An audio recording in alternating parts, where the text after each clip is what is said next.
Hi everybody, Puffin here. Thanks for tuning into the channel. I was going to do a video about the apocalypse as presented in the network series The Umbrella Academy, which is based on a Dark Horse comic series. And I haven't read the Dark Horse comics, so I don't know how well it's based on it or how much it's based on it. And so used to the pandemic, is what, 330 something days into our lockdown pandemic, that I'm still wearing my mask. Let me get rid of that. So let me talk a little bit about the apocalypse. Um, it's a major feature in the Umbrella Academy, so sorry if I have any spoiler alerts if you haven't seen at least the first season by now. I might talk a little bit about the second season as well. But I'll do another spoiler alert so you can stop this video if I'm going to. But the first season is all about the leading up to the apocalypse, which is going to happen, 10 days from when the show starts, or 8 days from when the show starts, and they have that long to stop it. It becomes a very significant character or event. It's not just a future event, it's like an important event that everything is kind of measured against in the show, in that there's an agency. It's very important to this secretive, mysterious kind of governmental, quasi-governmental agency that is making sure the apocalypse happens. This is the big feature of the first season. This agency sends time travelers back to, kill whoever's necessary, make sure whatever catastrophes happen. It always centers on different catastrophes that just have to have happened in order to make the timeline lead to an apocalypse that happens at a certain time. And the emphasis of the people working for that agency are, this apocalypse has to happen.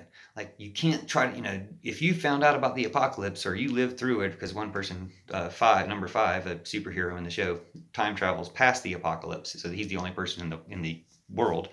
And so he wants to stop it. So if you try to stop this apocalypse, we're going to stop you. We're going to stop anybody who figures it out and tries to stop the apocalypse. Now, it kind of got me thinking about a lot of different stuff, because it's a big issue. When I took religious studies at UGA, I had a professor, Dr. Godless, who taught a system called religiology, and he said that in order to appropriately discuss religions, you should establish which categories of belief a certain topic or subject falls in, and make sure that you're talking about the same category of belief. And the categories of belief would be things like anthropology or theology, like what people think man is about, what people think it means to be human, and what people think God or the goddess is about, what people think about divinity. Those would be two different categories. So you'd have to know if the belief that you were discussing was a theological belief, a belief about the goddess or the god in that system, in that religion, or an anthropological belief, and compare them on those categories. Now, one of the categories was, I want to say, epistemology. I can't remember the word for it. It's the word that means what that religion's belief is about the end of the world, the end of times. Now, I know from growing up in kind of Christian culture in America, Christian traditions, that Christianity has an end of times belief, but apparently so do lots of other religions. There's a belief about an end of times or an end of the world. So it's not just from Christianity that people have this belief, but I'm not very familiar with other religions' conceptions of the end of the world.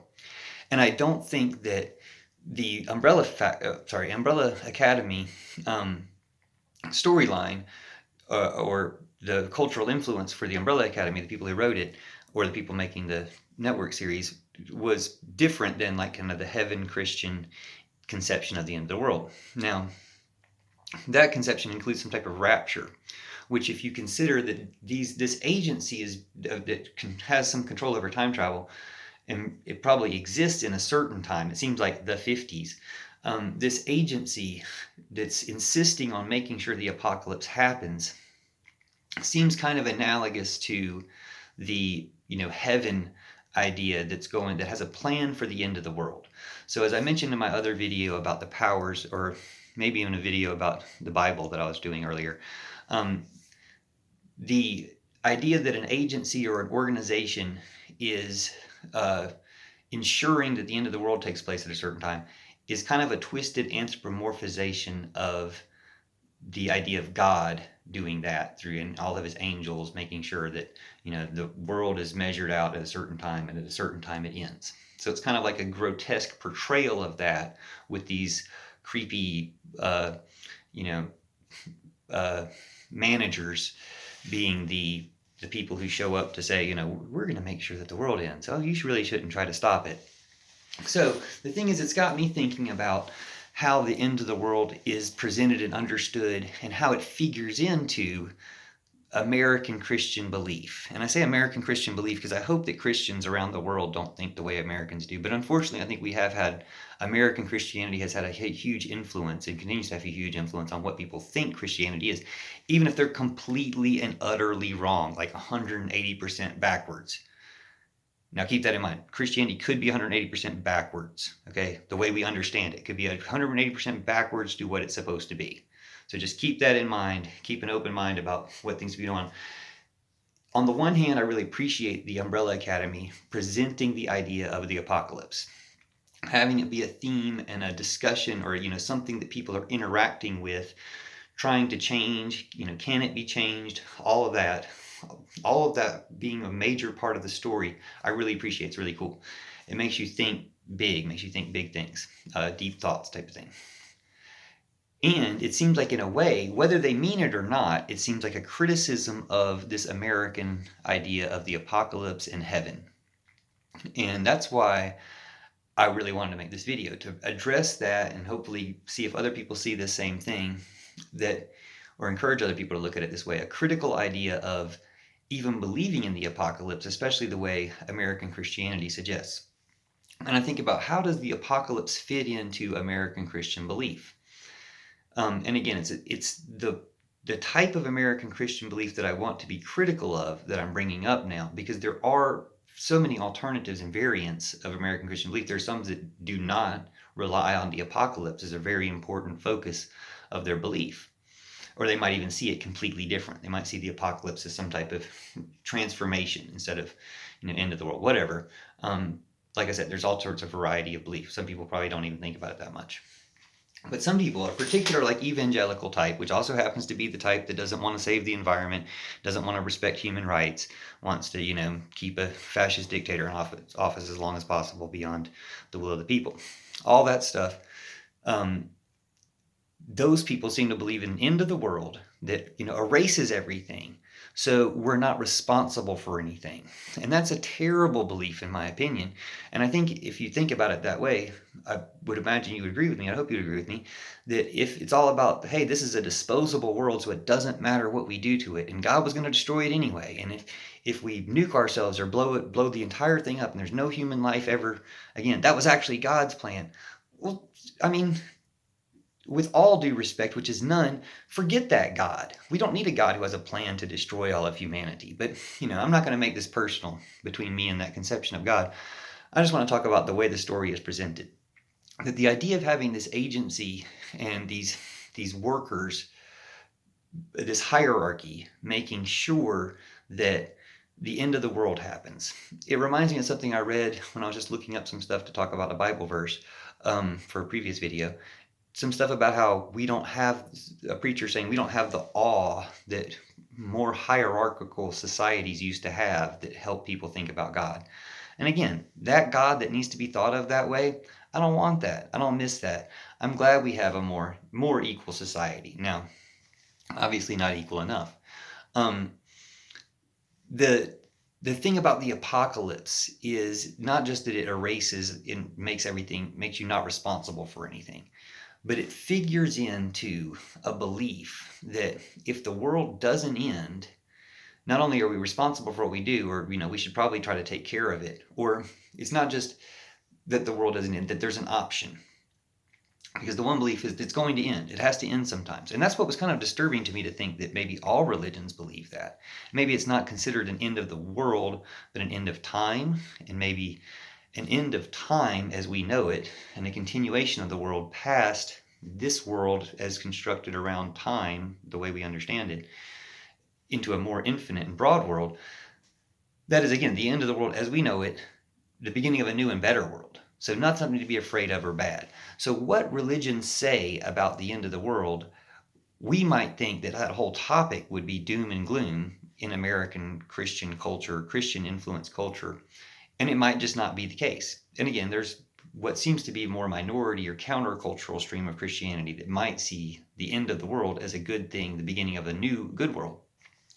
The people who seem to be presenting the idea the most are the ones that say, hey, that's it, it's over, only us good people will be saved. There's a whole lot of bad ideas in it, including, we're a select caste and group of people and everybody else is worse and unworthy. That's a terrible idea psychologically for people in this life how they should conduct themselves. Now, this idea that if the world ends, we all get out of it, or that these particular people get chosen to get out of it, that's presented in the Umbrella Academy in these people who are basically hitmen being sent back into different parts of time and space to correct and ensure the timeline, that they get to graduate into this managerial position. And the life seems really boring. Like I said earlier, the style of the time seems to be really 50s. And that's where it seems to be a criticism of the people who believe this, because the same type of people like to hearken back to, oh, remember when, all women were supposedly in the kitchen and all men were going out working 9 to 5 and then coming home and life was this way and 2 cars in every garage or whatever it was, some type of 50s idealism for certain classes of people that they harken back to, that this presentation of this kind of heaven agency that is committed to the end of the world, but kind of exists throughout time, but has a style of the 50s, seems to be a criticism of that evangelical belief in America. So I saw a lot of these parallels or kind of criticisms present in the presentation of this heaven agency. And it's not called the heaven agency. I'm just calling it that because it seems like it has that type of meaning in the story. And it makes it where, you're obviously on the side of the hero saying, well, no, why don't you just save the world? Why don't you keep everybody alive instead of allowing almost everybody to be killed, with the exception of this group of people who exist in the heaven agency? And again, it seems to tease out that criticism of Christianity that some of these really strict Christian evangelicals believe only 144,000 people will be saved and no one else will be saved. This is how big heaven is and all the people we can fit in it. To me, it seems like a severe misunderstanding of anything. If for that matter, there's I don't want to speculate on what it could really mean, but just that seems to be incredibly wrong, and this seems to be a personification or a story based on that wrong idea in order to criticize it, because you want the heroes to beat the agency, you want the heroes to save the world and in that system. So I think it's a pretty good show. It's pretty interesting in that way for presenting these ideas and getting you thinking about these ideas. And I hope you've enjoyed hearing me muse around about them. But mostly I feel like it's a dangerous thing to think the world's going to end, that you don't have to take care of it and protect the environment and protect people's rights and try to make things better for everybody, because it's not all going to be forgotten. Hopefully it'll go on forever. And what we used to think of as some judgment at the end of times will just kind of be more like the judgment of now everything's recorded, now things can come back to haunt you, now people can be aware of really what's going on. And so from now on, this kind of record and this kind of a autobiography that we're all making in some ways, or documentary of life that we're all making, from here on out, you can imagine, gets even more intense and pervasive. That's kind of what you sensed from way back when, was some type of heavenly judgment.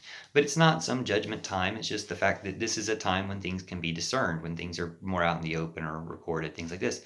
So appreciate you watching this recording, sharing this recording, your thoughts about it.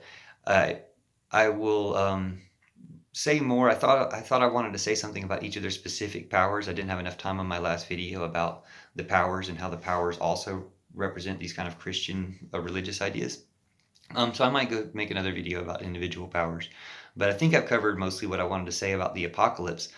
If it's an option, avoid it. It seems like a bad thing. So let's not destroy everything. Let's continue on. Let's remove all the thoughts, because I will go ahead and say, spoiler alert, second season.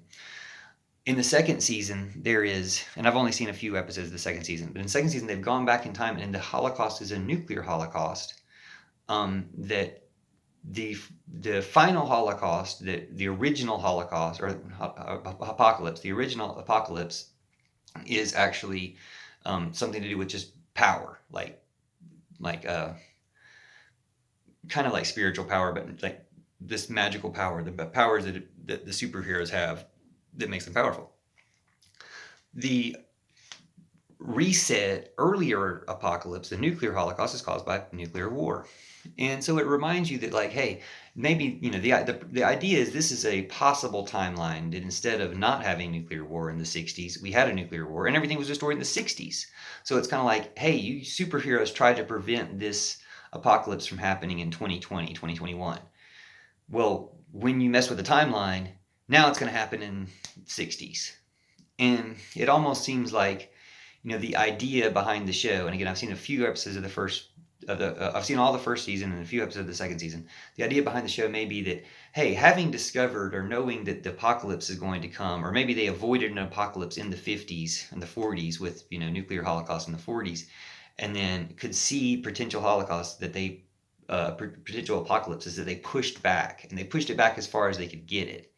And so if they changed time around to avoid an apocalypse that we were headed for in the 60s, and they pushed it back as far as they could get it into 2020, 2021, and then they're just kind of managing time, going back and forth and living in their little out of time world, their heaven agency world, to like take advantage of all that. But they've pushed it back as far as they can get it, and so if you adjust anything else, it can happen even earlier. That's one theory behind it. But my main theory behind it, whether this is the gist of the story or not, my main theory behind the apocalypse is don't have it. Let's skip that chapter. Let's evolve past thinking that's necessary. And if you do think that a lot of religions have had an idea of that for centuries and thousands of years, and you think that's been a strong part of human belief and how we've thought about this thing all the time, like we're kind of geared up for it, well, no wonder we've developed some pathways to achieve that if it's been on our mind all this time. Well, what if we can get out of that? What if we can get out of the mindset? We can get out of that entire path. We can get rid of all nuclear weapons, get rid of all dangerous weapons, get rid of all militarism and aggression towards each other. This is all possible. If we do get rid of all that stuff, we can avoid any of these conceptions of the end of the world. Now, if there's some cosmic end of the world, like an asteroid hitting us or something, it seems only reasonable that by working together, the same type of working together we need to avoid our own consequences of climate change, would be the working together we would need to, blast an asteroid that was headed for us or something like that. So basically, we need to start working together as soon as possible, stop the militarism. And it does seem like presenting the end of the world as being able to happen in different ways, for one, shows that no one of them is inevitable. If there's different options, then it doesn't have to be just one. But also, if there's 4 different options now, but we remove nuclear, we remove, polluting ourselves to death and climate change, and the last one we have left is an asteroid or something like that. If we remove the other ones, that's good. That's increasing our chances. And the sooner we remove the other ones and deal with the most difficult threat, that the ones, as soon as we undo our own damage and deal with what could potentially come from outside of the universe or whatever, and I don't think it's aliens, I think it's potentially an asteroid, then we're good. Now, I'll say a lot more about aliens because I believe that there's a very positive influence of aliens, and if aliens had the ability to be very negative and destructive, they would have just done it. They're so much more powerful than us, that basically it's an idea of trying to lead in as coaxing, gentle ways and unshocking ways as possible to better things. And it's kind of our own fault, or maybe some kind of like spiritual evil stuff in our own world that drags us into bad stuff. I wouldn't blame any of that on extraterrestrials. So but that's getting into other stuff. And thanks for watching, and I'll have more videos soon. I'll probably have more on the Umbrella Academy because I have the second season to watch, and I hear they're making a third season. So I'm excited about it all. It's a good show with good themes, and I've been enjoying it. So I hope you do too. And let me know of other good shows that we could talk about as well. Hope you have a great day. Talk to you soon.